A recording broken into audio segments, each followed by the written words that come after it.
guys are doing so super well today, staying hydrated, living your best life.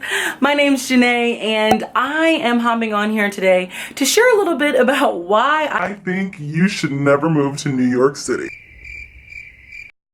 No, just kidding. I have lived in New York City for 4 years and have really enjoyed all that I've learned while living here. And I know there are a lot of other people who want to move to New York City or who have considered it. I would love to help you out a little bit and just give a little bit of insight about the tips I wish someone would have told me before I moved here. And if you are not subscribed, do that because we should be connected. Okay?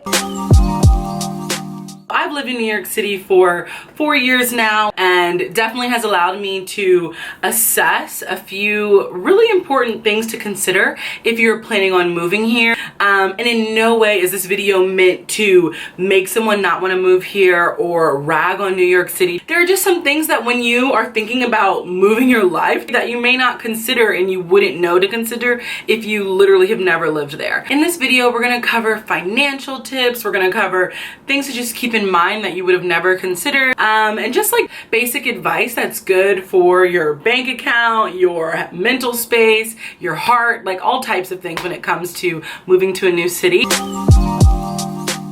Girl, if you are coming from a place where you are used to the finer things like getting chips and salsa brought to the table at a nice Mexican eatery, You can forget that.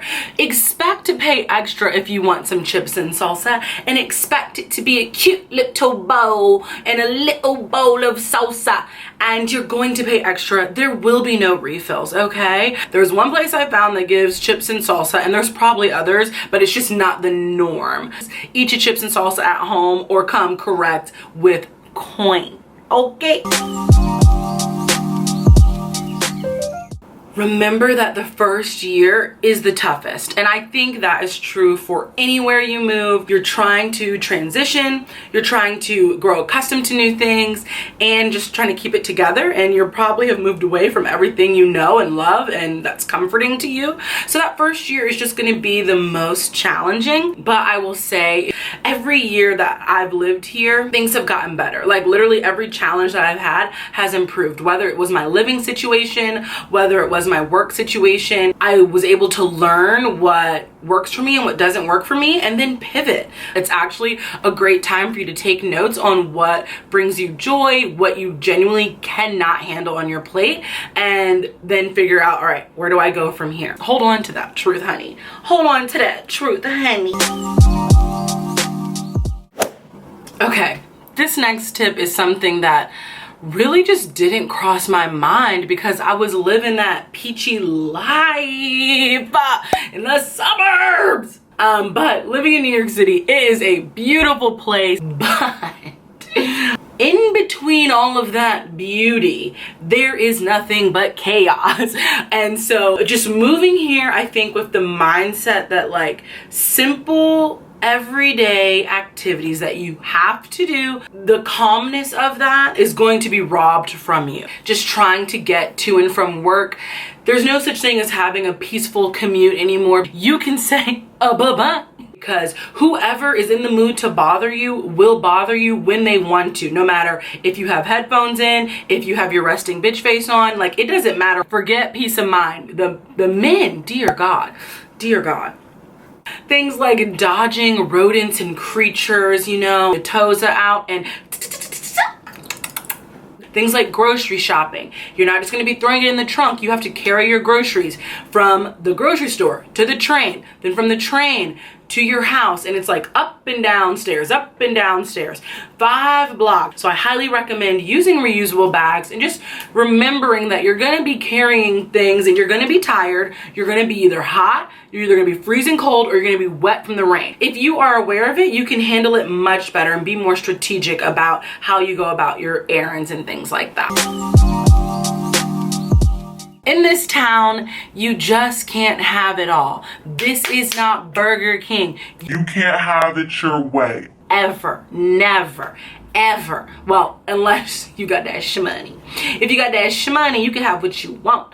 being that it's such an expensive city to live in, I have learned how important it is to know what is most valuable to me in a living situation. Like, you need to get some pen, some paper, and make an old-fashioned pros and cons list about your absolute needs in an apartment, what you would love to have, and what is not a need. Really get deep in there and see, like, how do I function if I don't have windows? Does that take a toll on my mental space? So know what your priorities are and be willing to be flexible in some areas. It also ties into why I think it's important to be open to a sublet, because before moving here, you may not really know what's super important to you. You know, you may not know exactly where your job's going to be or anything like that. So getting a sublet allows you to have that flexibility to not be tied down, okay?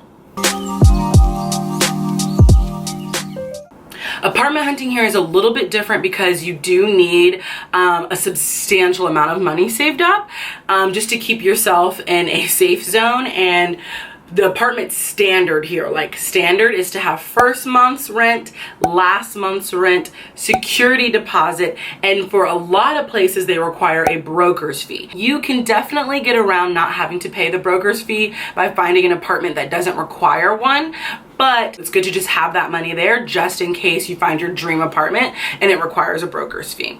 Then on top of that, I think it's really smart to have at least 3 months of rent saved, just because you're moving to a new city and you really don't know what could pop off or what could go wrong. And then on top of that, you know, paying for moving costs and then furnishing your apartment. Even if you get all used furniture, you probably aren't going to have a car, so you're going to have to figure out how to get that from where you're buying it to your house. To be safe, I would have at least 10 grand saved up. Like 10 grand so you can have some cushion money so you can get an apartment, furnish an apartment. And that is what I did save up before I moved here, and it was a game changer for me because you're gonna be stressed, you're gonna be overwhelmed. The last thing you wanna be worried about is money. So if you can move home for a second or eliminate having rent, move in with like a family friend, grandparents, like whatever you have to do. If that is an option for you, I highly recommend doing that. I know that's not an option for everyone. So, you know, if that is not an option for you, do not worry. In order to go around all of those down payments, I recommend looking into subletting your first time in New York. I support and stand by a sublet. They are the best. You typically only have to put down first month's rent and security for a sublet. I will link an article down below that will actually lay out all of the documents that are needed, but it is way more extensive than any apartment you've probably ever gotten or heard of someone getting in the past. Just because the city is saturated. Landlords, you know, they are vicious, but they have to protect themselves, their families, and their coin first. So they want to make sure whoever's moving in that apartment is someone that on paper says, bitch gonna pay that rent. And so before you move here, I say print out all of the documents that are going to be listed in the article. Have them ready in a file folder. So when you are going to look at apartments, you have your paperwork ready. You have your check ready. Apartments come and go like that, okay? And prepare your parents. If you are young, you probably have not established much credit. And credit is pretty crucial here in the apartment market. If your score isn't that great, they typically will add on extra fees. But if you're younger and haven't established credit, they're going to require you to have a guarantor on file. And a guarantor on your lease just means there is someone that is guaranteeing that apartment. If something goes wrong and you don't come correct with that coin, that gives those landlords or your management company the right to go after whoever your guarantor is and collect money from them. The guarantors here need to be making 80 times what the rent is. So say, for example, the rent is, you know, $2,500. Your guarantor needs to be making 80 times that. They need to make at least $200,000 a year. That's just not the norm. You know, that's insane. There are ways to go around this. There are some websites where you can pay a fee and get someone as your guarantor, like online, like a virtual guarantor. Or if you are making 40 times the rent, you do not have to get a guarantor. So I only had to get a guarantor my first year, but after that I was making 40 times the rent combined with my roommate. And there's like a ton of other paperwork that they request. And honestly, and if I could go back, I would have just sublet my first year in New York. If you sublet, you're not tied down to a particular neighborhood. You're not locked into certain roommates. You are not, you know, you're just not stuck. Come here, stay somewhere for 3 months, not have to worry about furnishing a whole apartment, doing all these things. You can truly apartment hunt and take it from there. Okay.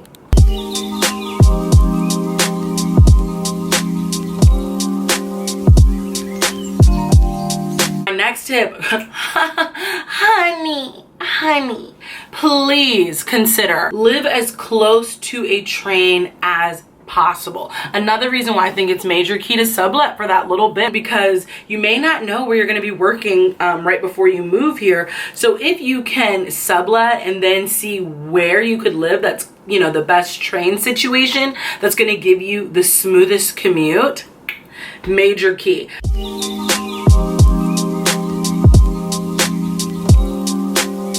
Super pro, something to really look forward to when you move here is that, you know, the diversity is just like out of this world.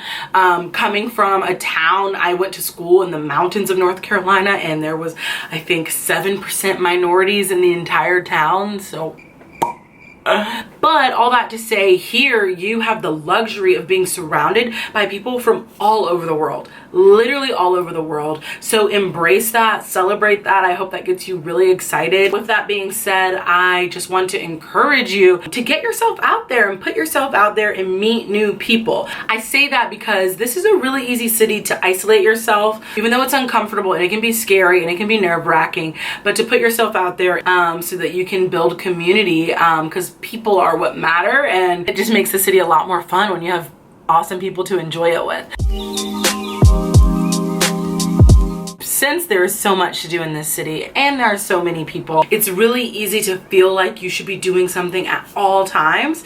Every Friday, every Saturday night. My first year here, I definitely did that. I went out all the time. Having a night in sometimes is really what you need.